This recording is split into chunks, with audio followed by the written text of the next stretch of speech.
Sup shooters, my name is Logan aka Spiderhands and welcome to SP Reviews, where today we're going to be checking out some tracks from an artist named Every Third Thought. And these tracks, if we switch over to here, there's 6 of them, and I can see Third Thought Between Myself, so I'm wondering if Between Myself is the album that this comes off. I will confirm after this. It may also not be the case. So we'll have a talk about that later on. But anyways, look, getting back to this, we're going to listen to each of these 6 tracks from start till finish. Let's start this off with Iconic Irony.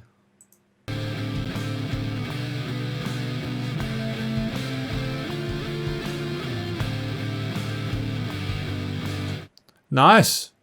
That's cool. I'm loving the guitar. I'm loving the drums.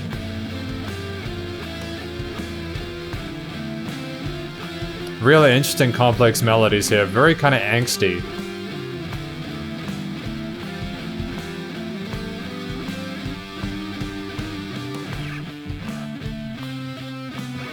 Going for more of an instrumental vibe, I suppose.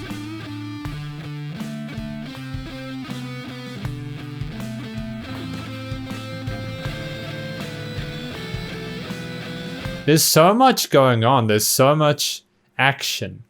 Sometimes when you have an instrumental and it kind of kicks off all at once, it can be like, oh, this is where we are. This is what the song is, right? But no, it's continuing to develop. I like it.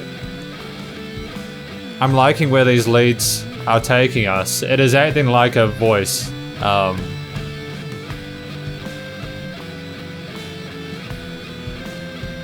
Very kind of grungy sort of early 90s vibe to it.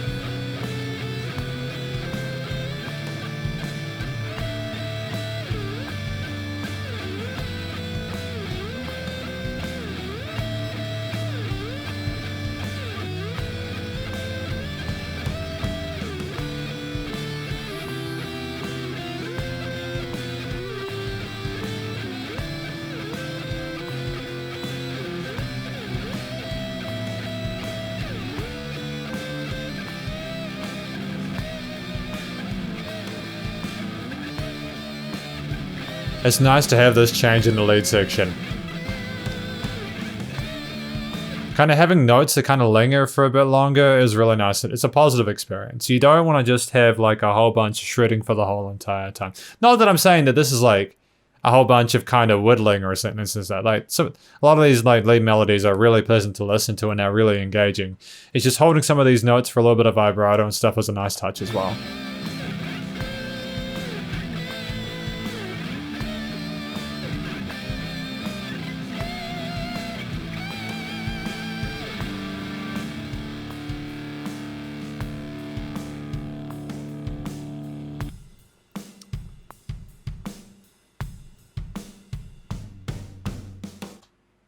What's happening next?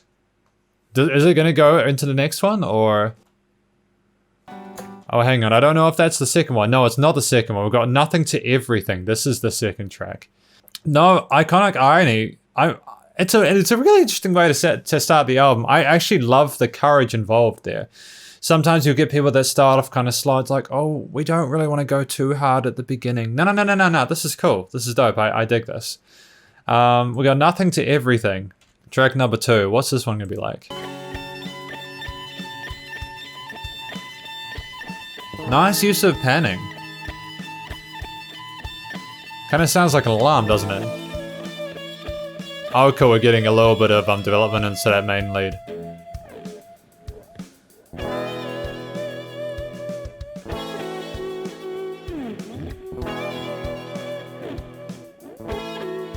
Good. This is really important, right? Excuse me for a minute.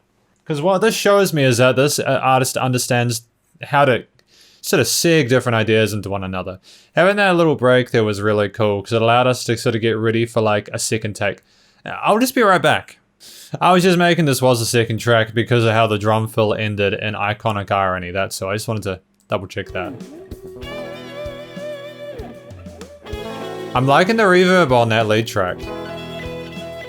And the drums and the guitar are working pretty well on this one. Is there a bass guitar in this? If so, it's very subtle, but that's okay. It's okay, I think, in part because that rhythm guitar is taking up quite a lot of the lower range, so maybe we felt that there didn't need to be a bass guitar in this.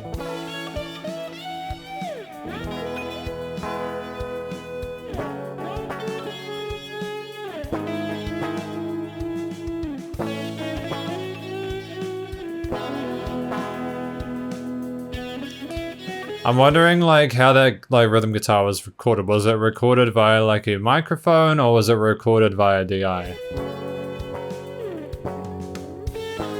There's such a gorgeous tone to that electric guitar tone. I really dig it. It's got a kind of 70s to 80s kind of vibe to it.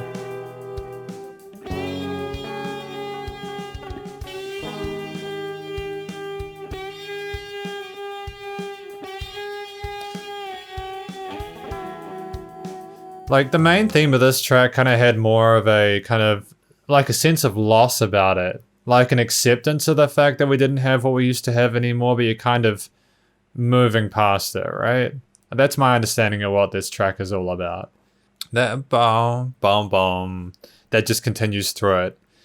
Is it kind of like, is that the alarm? And then like, that's you waking up and it's like, oh, hang on, you kind of waking up and accepting reality and then coming back to this where you fall asleep again, maybe. This kind of like being the... Now that was kind of nice. I was expecting it to finish on like the main sort of root chord of the key, but it's cool. Having that as a different way of kind of finishing a track, that's all right. We got Brit Girlfriend Funk, track number 3. Ah, cool. This has a late 60s, early 70s kind of Beatle kind of vibe to it.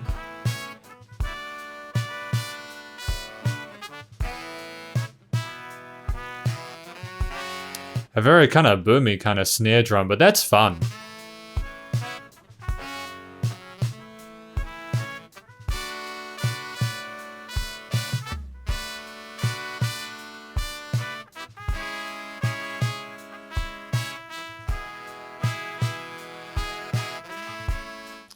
It's good to hear. I think he's put a high pass filter on those sort of brass instruments. That's really cool.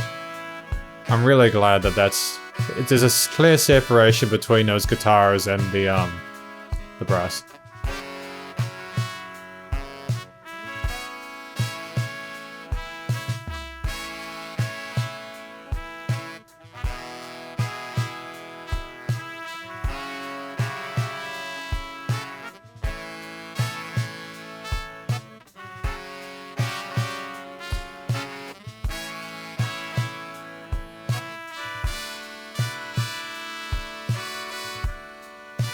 I'm like eternally curious about how this particular brass were recorded. Like, were those horns MIDI or how did they do this? Did he like key in the notes if it was MIDI or did he use like a keyboard or something like that?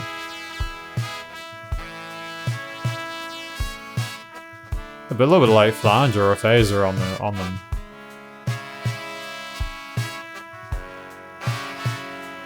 A little bit of dissonance in some of those bits. I think they were just a semitone apart, but that's alright.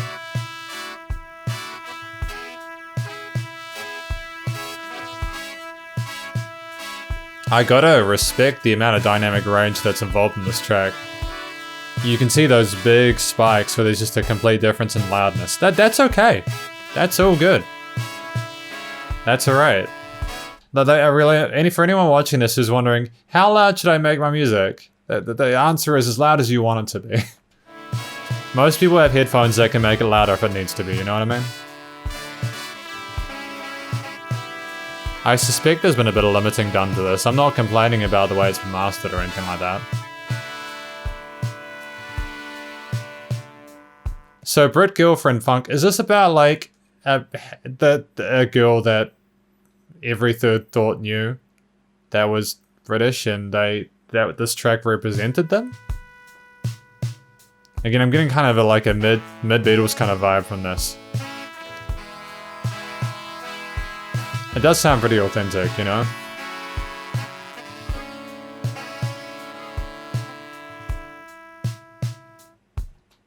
What I'm also liking about these tracks is that they're like kind of bite-sized, aren't they? Like they're 2 minutes, dude. You can just fall in love with it. You know, sometimes you get tracks and they're like 6 or 7 minutes and you're like, man, if I don't like this, I'm gonna have a really rough time. But because each of these tracks is like 2 to 3 minutes, it's like, beautiful. Even if I'm not a massive fan, but no, I'm digging it. Again, a very different tonality to this. I like it. I like it a lot.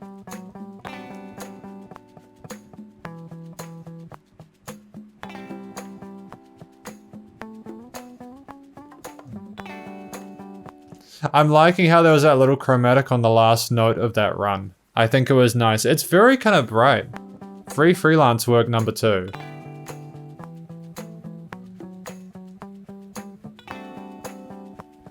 Interesting extended chords. Obviously there's some technique and understanding of how to play the guitar there. That groove is sick, man.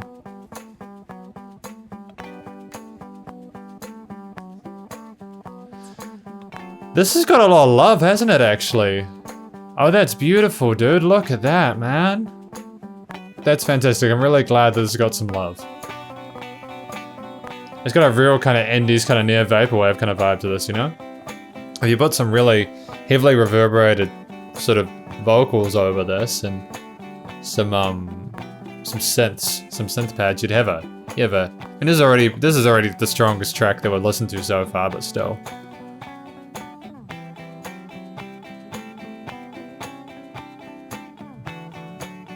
I'm liking how the lead and rhythm are working together.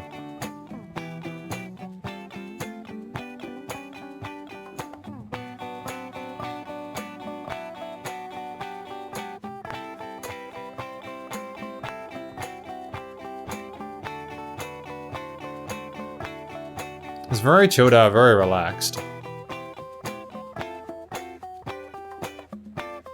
I'm not sure how to take that title. Was this a track he did for freelance work, or is it about freelance work? I have questions.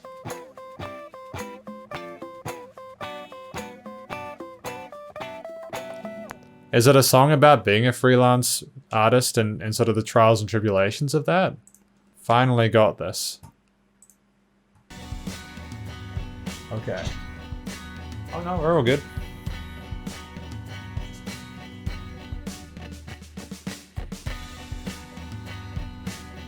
I like, there's different, these tracks, some of them have been produced differently. Some have like sort of MIDI recordings. This has clearly been sort of either mic'd or DI'd. I think it's a really good range of what Every Third Thought is capable of. I enjoy this insight into who they are as a musician and their creative sort of endeavors. Especially since they have produced a record 123 tracks. That's phenomenal. Well done.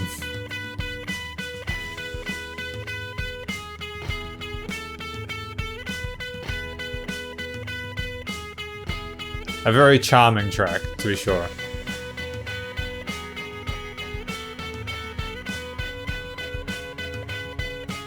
I wonder where we're going with this. Finally got this, number 5.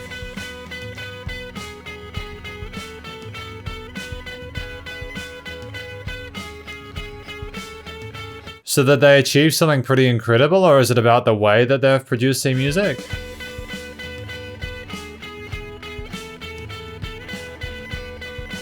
I think they've got the hang of it now.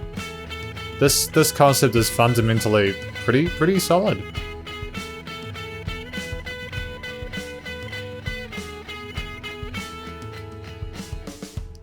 Yeah, no, I've got no complaints about that one whatsoever. All the instruments were mixed together pretty well.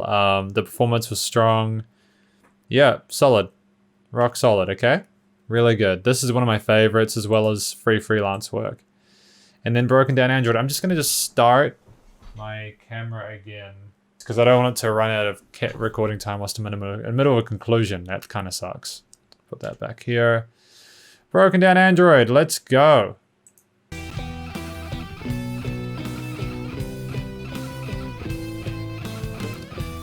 Okay, this is by far the strongest one in terms of its production. It actually kind of reminds me of the first track though, to be fair.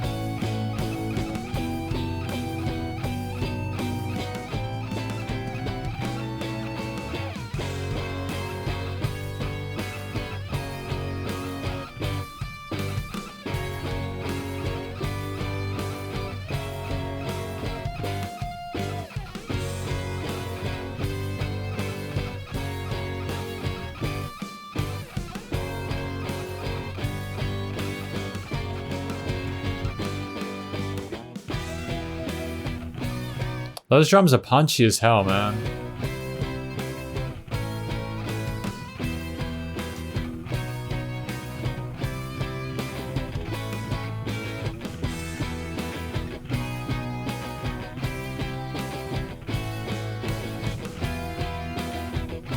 Where are we going in this chromatic run?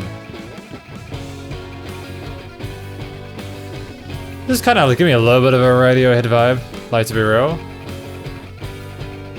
I mean, I know that Radiohead haven't sort of copyrighted the term android, but...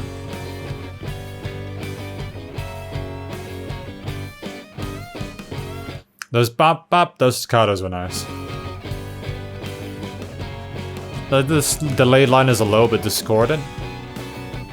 It was an interesting decision to put the lead guitar on the left, but I understand why. It does separate it from the rest of the instruments, doesn't it? And I have heard mixes where people have put the guitars on opposite sides to kind of really sort of separate them.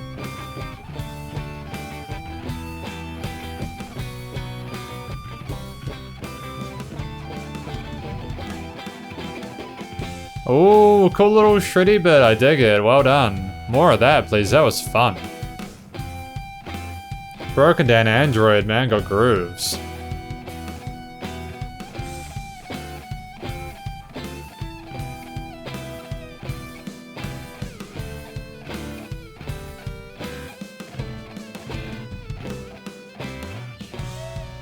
Yeah, no, this has been mixed quite well and mastered quite well. This is definitely one of the stronger ones.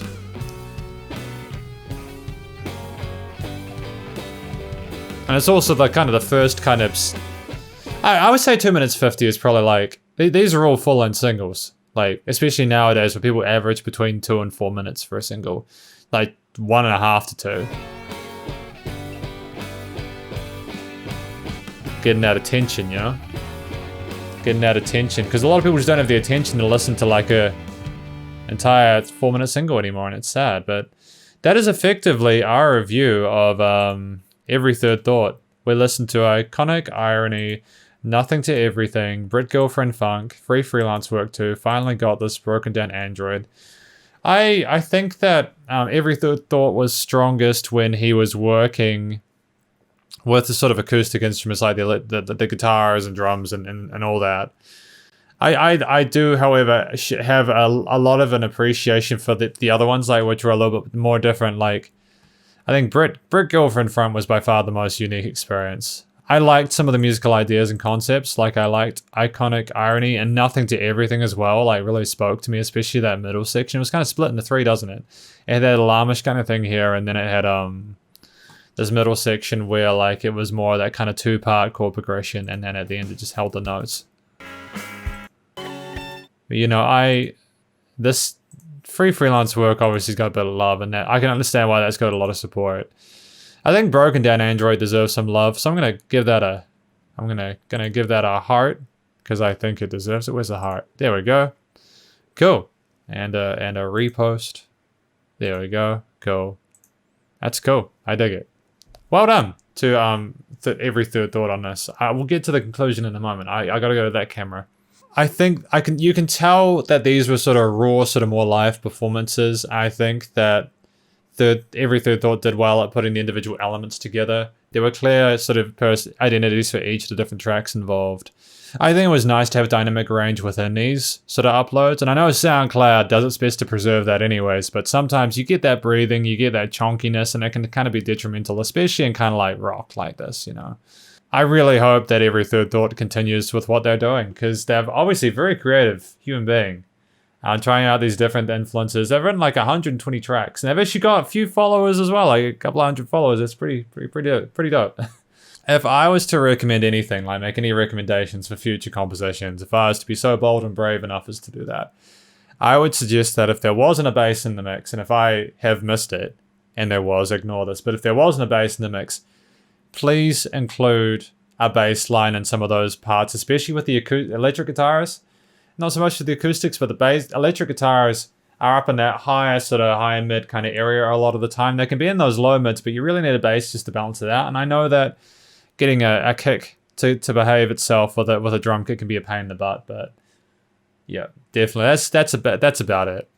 I really wish every third thought the best of luck in future with their creative endeavors, and it's been a lovely experience to get to know them better.